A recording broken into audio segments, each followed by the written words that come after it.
오늘은 제가 몸담고 있는 대학 교육에 대해서 한번 생각해 보도록 하겠습니다. 최근에 교육계에서 특히 대학에서 가장 큰 뉴스거리는 그 학생 수가 줄어드는 것이죠. 입학 정원이 그대로 유지되면서 학생 수가 적어지면서 대학의 앞으로 미래가 정말 어렵다. 그래서 벚꽃이 피는 순서대로 아마 대학들이 망할 것이다. 실제적으로 올해도 지역 대학을, 지방 대학을 중심으로 정원 미달한 학교들이 많고, 그래서 대부분의 대학 경쟁력을 이렇게 학생 수 감소로 생각하고 있습니다. 실제적으로 최근부터는 입학 정원보다 학생 수가 적습니다. 고등학교를 졸업하는 학생들이 적으니까 사실은 큰 고민이 되긴 하죠. 근데 제가 생각하기에 근본적인 문제는 이렇게 학생 수가 줄어드는 문제는 아닌 것 같아요. 제가 하버드 시대의 종말과 학습혁명이라는 책에서 이야기했지만 1867년에 찰스 에일리엇 총장이 하버드 대학교 총장이 되면서 지금의 대학 시스템을 만들었거든요. 그 대학 시스템은 산업화가 진전되면서 거기에 맞춰서 원래는 이제 신학대학 성격이 강했던 하버드 대학을 산업계가 요구하는 그 역할을 할 수 있도록 시스템을 바꾼 거죠. 그 시스템이 지금 거의 전 세계 모든 대학들이 쫓아오고 있는 것입니다. 그래서 제가 생각하는 대학의 위기는 이렇게 학생 수 감소에 있는 것이 아니라 실질적으로는 이렇게 디지털 혁명, 20년이 넘었죠. 인터넷이 모든 산업과 사회를 바꾸기 시작한 지가 20년이 넘었는데 이렇게 디지털 혁명 시대에 맞게 체질 개선을 못 해온 거죠.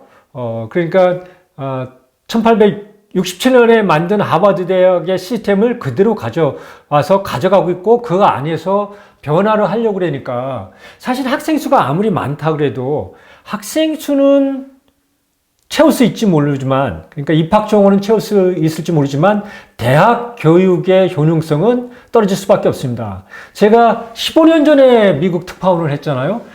그때도 이미 대학 교육의 경쟁력에 대해서, 대학 교육의 효능성에 대해서 논쟁이 많았습니다. 그 비싼 학비를 내고 대학을 졸업할 가치가 있는 거야에 대해서 10년이 넘게 좀 논쟁을 하고 있죠. 그래서 오늘은 대학 경쟁력 중에서 어떤 것이 대학 경쟁력이냐, 이것을 따지기 이전에 한국의 대학의 위기는 제일 큰 요인이 무엇인지 한번 그것을 짚어보려고 합니다. 제가 이제 미국에 특파원을 하면서 3년 동안 미국에는 한 5천 개가 넘는 대학이 있거든요. 그 대학들을 대부분 전국을 돌아다니면서 봤고요. 또 취재도 했고 또 이 기업들을 하면서 미국의 대학 시스템이 어떻게 돼 있고 미국의 경쟁력이 뭔지를 누구보다도 잘 알고 있거든요. 그걸 기점으로 오늘은 이제 OECD에서 나온 통계 자료를 대비하면서 한번 이렇게 살펴보려고 합니다. 지난주에 이제 대학교육협의회에서 OECD 자료를 기반으로 한국 대학이 성장하려면은 정부가 지금보다 훨씬 재정 부담을 많이 해야 된다. 이렇게 보도 자료를 냈더라고요. 저는 이제 일정 부분 맞는 것 같아요. 한국의 대학 시스템은 이제 미국하고 다르거든요. 그래서 이 OECD가 평가하는 대학 경쟁력하고 또 미국의 대학 시스템 그리고 우리의 대학 시스템을 비교하면서 우리가 어떤 방향으로 갈지를 한번 살펴보자고요. OECD 통계 자료에 보면은 이 한국의 정부의 그 대학 재정 부담금은 OECD 평균보다 훨씬 낮다고 합니다. 그러니까 우리 전체 GDP에서 고등교육이라 하죠. 보통 대학 이상의 교육에 정부가 공적 자금을 어느 정도 넣느냐.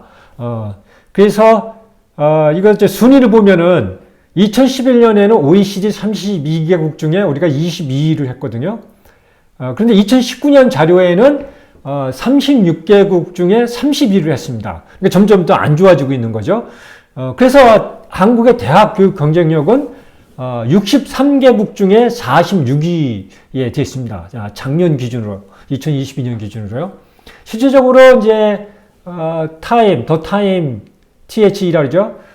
거기서 매년 발표하는 대학 순위에도 보면은 중국의 칭화대나 북경대는 이미 뭐 상위 20위 안에 들어가고 그랬습니다. 그리고 홍콩대, 또 홍콩 난징대, 또 뭐죠? 싱가포르대 이런 데들은 거의 상위권에 들어가 있거든요. 근데 한국 대학은 찾아보기가 힘들죠. 아마 서울대학이 아마 50위권에서 60위권에 들어가 있을 겁니다. 이렇게 경쟁력이 우리가 떨어지고 있죠. 그것은 제가 대학 와서 살펴보니까 결국은 재정적인 문제인 것 같아요. 방송국에서, 제가 이제 전통 방송국에서 이 온라인 미디어들이 등장하면서 광고 산업이, 미디어 광고 산업이 무너지면서 정말 어려워졌거든요. 돈이 없으니까 아무것도 못 하더라고요. 근데 대학을 와보니까 마찬가지더라고요. 이 대학들이 너무 가난해요. 가난하니까 할 수 있는 게 아무것도 없더라고요. 그러니까 학생 수 감소가 문제가 아니라, 한국의 대학의 위기는 재정난인 것 같아요. 그것이 왜 그런지 한번 살펴보자고요. 21세기는 교육은 점점 더 돈이 많이 들어갑니다. 왜 그러냐면요. 저는 이제 두 가지로 살펴보고 있죠. 두 가지 프레임으로 이 디지털 시대의 사회, 경제 분야를 분석하고 있는데, 그것은 하나는 디지털 시대는 생산성이 지수함수적으로 늘어난다. 그러니까 생산성을 계속 늘리지 않으면은 개인이든 조직이든 지속할 수가 없다. 그러니까 살아남을 수가 없다는 것이고, 두 번째는 권력의 하향화죠. 권력의 하향화. 그러니까 정보통신의 발달로 정보가 무한대로 흐르고 있죠. 특히 SNS의 발달은 누구나 정보를 균일하게 가질 수가 있습니다. 그래서 이것이 이제 권력을 하향화시키죠. 누구나 똑같은 권력을 갖고 있고, 이것이 경제에서는 온디맨드라고 그러죠. 온디맨드. 이용자가 절대 권력을 갖고 있는 이 두 가지 프레임으로 사회 경제 문제를 제가 이제 설명하고 있는데요. 대학도 마찬가지입니다. 대학도 이 두 가지를 생각하면, 하나는 권력의 문제입니다.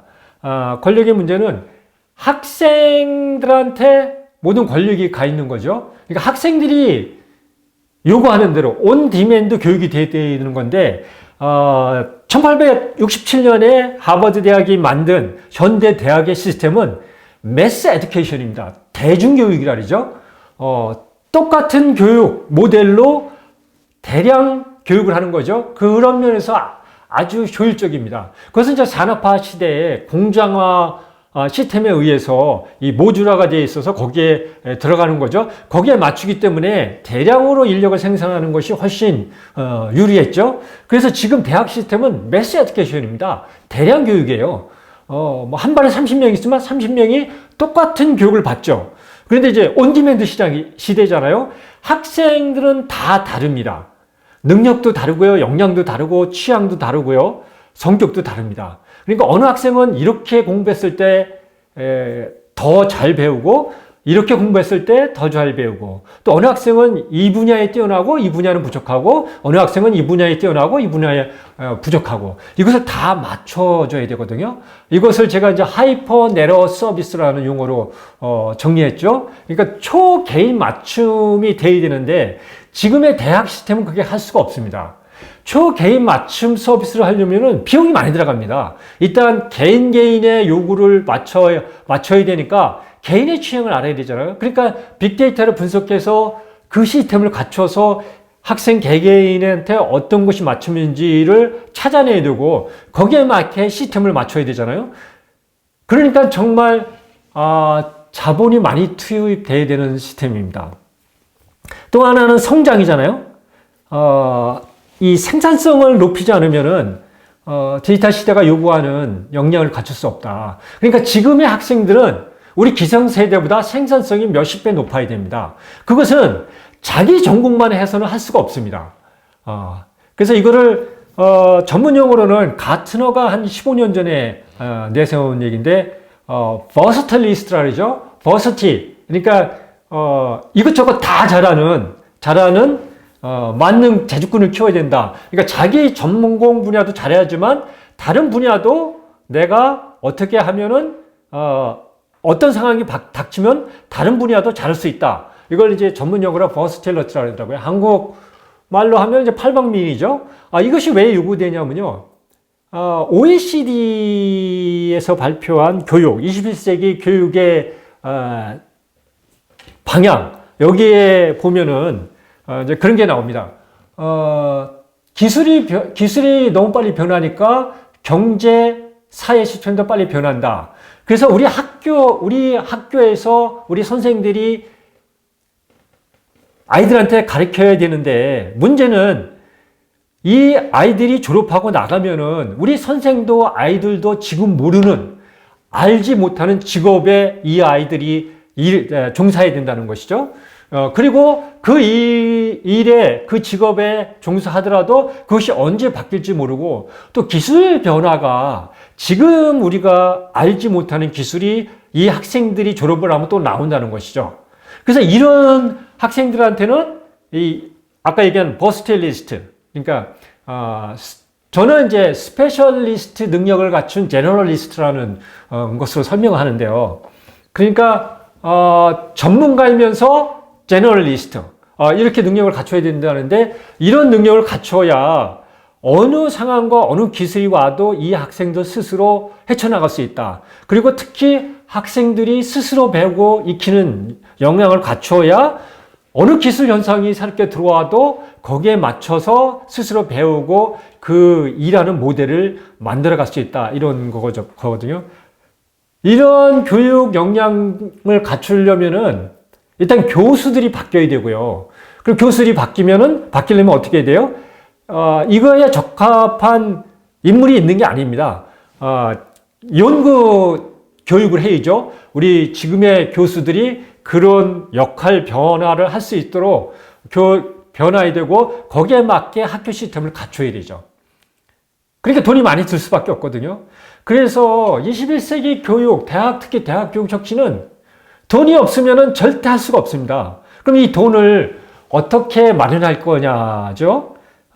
그래서 이 OECD, 대학교육협의회가 발표한 OECD 자료가 우리한테 의미하는 게 큽니다. 여기에 보면 이제 OECD의 평균 재정 지출, 공공 재정 지출, 그러니까 정부에서 대학 이상 교육기관에 부담하는 재정 비율이 GDP의 1%입니다. 근데 한국은 올해 15조 846억 원, 그러니까 GDP의 0.6%입니다. 그러니까 OECD 평균에 한참 못 미치죠. 그런데 이렇게 정부에서 공공자금이 대학에 적게 들어가는, OECD 평균보다 적게 들어가는 것이 무슨 문제인지 살펴보자고요. 일단 미국을 비교해보죠. 미국은 사실은 공교육이 무너졌다고 그러지만 교육에 돈이 정말 많이 들어갑니다. 단지 사교육에 힘이 쓰일 뿐입니다. 그래서 미국의 힘은 저는 그렇게 봐요. 누차 얘기하지만 미국에서 가장 부러운 곳이 대학 경쟁력이다. 미국 대학 경쟁력이다. 그러니까 미국 대학 경쟁력은요, 세계 대학 순위에서 12위 중에 7개가 미국 대학입니다. 그리고 25위 중에 16개가 미국 대학이고요. 아이비리그뿐만 아니라요, 스탠포드, MIT 등은 그 실리콘밸리를 거의 주도하는 게 스탠포드하고 MIT거든요. 그 외에 아이비리그 외에도 존스 홉킨스부터 시작해서 또 주립대학들도요, 미시건 대학부터 캘리포니아 대학까지, 그리고 캘리포니아 공대, 이런 수없는 세계적 최고 수준의 대학들이 정말 많습니다. 근데 미국은 이런 대학들이 어떻게 버티냐 이거죠. 어떻게 이렇게 상위권을 버티냐 이죠. 미국의 대학들은 돈입니다. 돈이 어떻게 나왔냐? 그것은 기부금입니다. 기부금. 미국은 정말 부러운 것이 돈을 벌어서 부자가 되면은 첫 번째 하는 것이 학교에 기부하는 겁니다. 빌 게이츠도 마찬가지지만 예전에 산업화 시대에 록펠러 재단, 카네기 재단 다 교육, 그래서 카네기 멜론 대학, 그죠? 뭐 이렇게, 하버드 대학도 하버드 대학에 돈을 기부해서 하버드 대학으로 명칭이 바뀐 거잖아요. 그래서 미국의 전통은 돈을 벌었다 하면은 대학에 기부를 합니다. 제가 놀라운 것은, 미국 그 아이비리그를 보내기 위한 기숙학교가 있습니다. 보통 보딩스쿨이라고 했는데, 예전에는 이 보딩스쿨에서 대부분 아이비리그 대학들을 보냈습니다. 그래서 이 보딩스쿨들, 기숙학교들도 경쟁이 심하죠. 그런데 제가 특파원을 할 때 한 고등학교를 관찰하니까 이 학교가, 그렇게 그냥 평범한 학교였습니다. 근데 어느 순간에 이 기숙학교 순위에서 10위권으로 뚝 올라가더라고요. 왜 그러나 했더니 중국계 미국인이 그 학교를 졸업하고 기업을 차려서 부자가 된 겁니다. 그래서 그 학교에 1조 원을 기부했습니다. 그러니까 고등학교에 1조 원을 기부한 거죠. 그러니까 그 학교가 1조 원의 기금이 생기니까 그냥 평범한 고등학교에서 갑자기 상위 10위권으로 들어가는 고등학교가 됩니다. 그래서 미국의 대학이나 이 학교들이, 특히 사립학교들이 얼마나 부자인지 하버드 대학을 한번 살펴보자고요. 하버드 대학은 일단 이 아이비리그를 비롯해서 미국의 사립대학은 등록금이 정말 비쌉니다. 얼마 전 뉴스를 보니까 콜롬비아 대학, 그리고 브라운 대학, 이런 대학들이 8만 불을 넘었다고 합니다. 그러니까 우리가 따지면 9천만 원이죠. 1년 학비가 9천만 원입니다. 기숙사비를 포함한 것이지만, 하버드 대학은 이제 그보다 좀 적습니다. 기숙사비 포함해서 7만 1,500불. 그러니까 우리 돈으로 8천만 원이죠. 1년 학비가 8천만이에요. 우리는 1,000만 원 정도 되죠. 그래서 이제 15년째 동결이 됐고, 그러니까 학비에선 돈이 안 됩니다. 근데 실제적으로 미국의 사립대학들이 이 학비로 학교를 운영하는 것이 아닙니다. 아까 말씀드린 것처럼 사회에서 부자들이 기부를 함으로써 그 돈으로 운영하는 거고요. 등록금은 명목상으로 이렇게 받는 겁니다.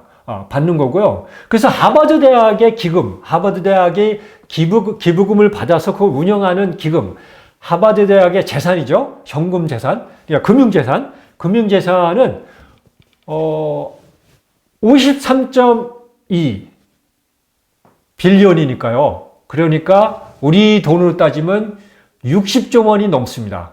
하버드 대학의 기금이 60조 원이 넘어요. 그러니까 세계 어느 대학이 하버드 대학을 초월할 수 있겠습니까? 일단 돈에서 감당이 될 수가 없어요. 그래서 하버드 대학은요, 학비는 아마 상징적인 것 같아요. 실제로 하버드 대학은 1990년대부터 다양성에 집중했거든요. 사실 하버드 대학은 그 전까지는 거의 90% 이상이 백인 중산층 이상의 자녀들이 들어가는 학교였습니다. 여학생들도 1975년까지 하버드 대학에 입학이 되지 않았습니다. 하버드 대학에 여학생들이 들어갈 수 있는 건 1975년부터 시작됐거든요. 그래서 1990년대부터 다양성을 추구하면서 2000년대 중반을 넘어서면서 백인 학생들의 비율이 50% 이하로 떨어졌습니다. 이렇게 다양성을 추구하면서 하버드 대학은 학비 면제를 많이 해줍니다. 그래서 연 가구 소득이 8만 5천 불, 우리로 따지면 연 한 1억 원이죠. 연 소득이 1억 원 이하의 가정 출신 학생들은 장학금이 전혀 면제입니다. 학비를 한 푼도 안 내고 들어갑니다. 근데 이것이 장학금을 넣는다고 입학 사정에서 고려하는 것이 아닙니다. 그저 블라인드 면접이라고 그랬는데, 블라인드 시스템이라고 그랬는데요. 입학 사정하는 시스템하고 장학금을 사정하는 시스템하고 별개입니다. 그래서 입학 사정을 하는 사람들이 이 친구가 장학금을 신청했는지 모릅니다. 그러니까 그거에 관계없이 일단 입학을 해서 연 가구 소득이 1억 원이 안 넘으면은 학비는 전액 면제입니다. 그리고 8만 5천 불부터 15만 불까지, 그러니까 연 1억 원에서 1억 8천만 원까지는 그 가구 소득의 10%만 내면 됩니다. 그러니까 연 소득이 1억 5천이다. 그럼 1,500만 원만 내면 됩니다. 그리고 연 1억 8천만 원부터 2억 3천만 원까지는 그 일정 비율에 따라서 전액 내는 게 아니라 일정 비율에 따라서 냅니다. 그러니까 하버드 대학의 연 8천만 원이 넘는 학비는 연소득이 최소한 3억 원이 넘어야 전액 내고 다니는 겁니다. 아니면 외국 유학생. 그죠? 이런 시스템을 갖출 수 있는 것은 돈이 60조 원이 넘는 돈을 갖고 있기 때문에 가능하죠. 그러면 미국의 사립학교의 돈이 얼마나 많은지 아까 얘기한 기숙학교, 보딩스쿨을 한번 따져보자고요. 미국의 필립스 엑스터 아카데미라고 있습니다. 한 230년 된 학교인데요. 우리를 따지면 민족사관학교 같은 학교죠. 예전에 이제 이런 보딩스쿨에서 거의 90% 아이비리그를 들어갔습니다. 하버드, 예일, 프리스턴 이런 대학들은 거의 여기 학생들이 들어갔거든요. 그래서 백인 중산층들이 이 보딩스쿨에 들어갔다가 거기서 하버드나 예일, 프리스턴을 갔죠. 근데 이 보딩스쿨들도 2000년대 넘어오면서 다양성을 확보하면서 지금은 백인 학생들의 50%가 안 넘습니다. 근데 이런 것들이 가능한 것은 이 필립스 엑스터 아카데미의 1년 등록금이 65,689불, 65,000달러니까 우리 따지면 한 7,500만 원 됩니다. 1년 학비가. 그런데 놀라운 것은 이 고등학교인데 이 고등학교의 기금이 얼마 될 것 같습니까? 이 고등학교의 기부금을 받아서 갖고 있는 기금이 1억 6천만 원이 넘습니다. 1조 6천만 원이. 그죠? 아마 대한민국의 어느 대학도 1조를 넘는 대학이 없을 겁니다. 근데 고등학교가 1조 6천만 원을 갖고 있어요. 그래서 이 학교도 연소득이 7만 5천 달러니까 연소득이 한 8,500만 원 이하, 한 9천만 원 되겠네요. 9천만 원 이하인 가정의 자녀는 학비가 전액 면제입니다. 여기도 마찬가지로 입학 시스템과 장학금 사정 시스템이 별개되어 있습니다. 그래서 이 학교는 고등학교인데도 1년에 학비 면제 액수가 250만 달러. 우리로 따지면 한 300억 넘죠? 300억 넘죠?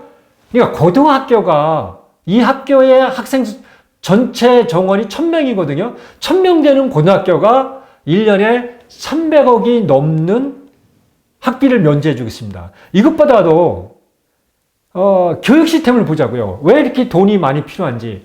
이 학교는 대학보다 웬만한 대학보다 이 커리큘럼이 많습니다. 그래서 한 명이 원하는 과목이라도 개설을 하는 거예요.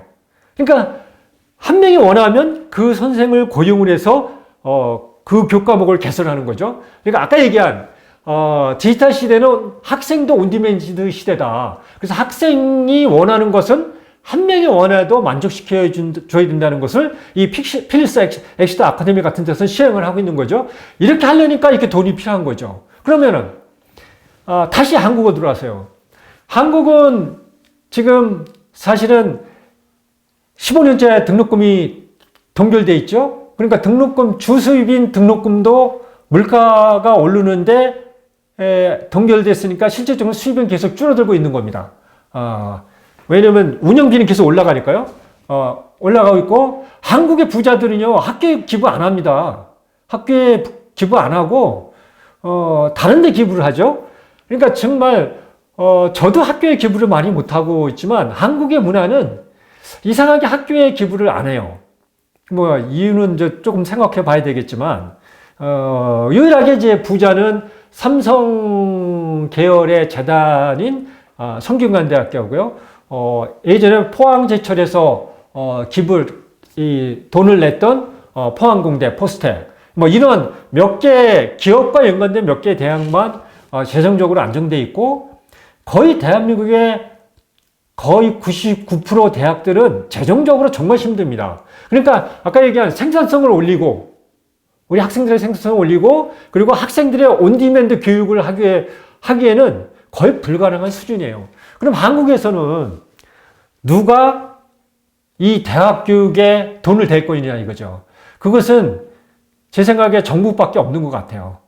그래서 이게 대학교육협의회에서도 정부한테 최소한 OECD 평균 GDP 1% 이상은 올려야 된다고 얘기하는데, 정부가 이 문제를 심각하게, 정부뿐만 아니라 우리 사회 전체가 이 문제를 심각하게 생각 안 하면은, 제가 대학에 와보니까 대학은 학생 수가 줄어서 망하는 게 아니라 돈이 없어서 망할 것 같아요. 아무것도 못 하더라고요. 좀 아는 그 기계공학과 교수님이 그 말씀을 하더라고요. 우리 기계공학과는 이제 더 이상 유지할 수가 없습니다. 그러니까 왜 그러냐 했더니, 실습 장비가 몇 억에서 몇십억을 하는데 그거를 구입할 수가 없다는 거예요. 돈이 없어서 학교에. 돈이 없어서 학교 구입할 수 없고. 그러니까 그런데 사회는 이 장비들이 너무 빨리 업그레이드 된다는 것이죠. 그럼 학교는 정말 구닥다리 갖고 아이들을 가르치는 거예요. 사실 우리 미디어학과, 저는 미디어학과 있죠? 미디어학과에도 장비가 많이 들어갑니다. 카메라부터 편집, 뭐 이렇게 스위처부터 비슷한 장비들이 많이 들어가는데, 학교가 어느 대학도 대학마다 다 마찬가지일 겁니다. 이게 빨리 업그레이드를 못해요, 장비를. 밖에는 매일매일 새로운 장비가 쏟아지는데, 학교는 막 10년 전 거 막 이런 거 갖고 아이들하고 공부를 할 수밖에 없어요. 그러니까 대학교육은 이게 돈이 없어서 망하겠구나 이런 생각이 드는 거예요. 또 하나 무슨 문제가 있냐면요. 제가 이게 아무도 이 생각은 안 할 것 같아요. 이렇게 돈이 없다 보니까 교수들의 월급을 못 올려줘요. 보니까 거의 대부분의 대학들이 교수의 월급을 못 올리면, 그것은 무슨 문제냐면요. 일반 회사도 마찬가지입니다. 월급을 못 올리는 회사는 망해가는 회사입니다. 성장하는 회사는 매년 월급을 올립니다. 그래서 저는 그 회사가 지속적으로 상승할 수 있느냐 아니냐는 그 회사가 월급을 계속 올리냐 아니냐를 보거든요. 근데 대학에 와보니까 대학에서 교수들의 월급을 그렇게 쉽게 못 올려주더라고요. 그러면 어떻게 됩니까? 박사까지 공부한 인재들이 대학에 안 오게 되죠. 안 오고 일반 기업체로 가게 되죠. 이미 그렇게 된 것 같아요. 이렇게 되면은 사실은 교원의 역량도 떨어지게 되죠. 점점 더 지위가 뭐 벌써 10년 전부터 강사 문제 갖고 여러 문제가 터졌잖아요. 이런 것들이 다 대학에 재정이 없어서 그럽니다. 그래서 오늘은 OECD 발표를 보면서 대학의 위기를 우리 사회가 잘못 판단하고 있구나. 대학의 위기는 재정 위기다. 그래서 우리 모든 사람들이 대학에 어떻게 재정을 느낄 건지를 지혜를 모으지 않으면은 한국의 대학은 한 10년 안에 정말 위기가 올 것 같아요. 그래서 대학이 무너지면은 OECD의 이야기, 이 자료의 얘기도 그렇습니다. 대학이 무너지면은 나라가 무너진다. 나라가 최근 20세기 와서 성장하는 나라는 다 대학 교육 이상이 잘된 나라들이다. 이렇게 이야기를 하거든요. 그래서 이 문제를 모두가 심각하게 생각하고 지혜를 모았으면 좋겠습니다.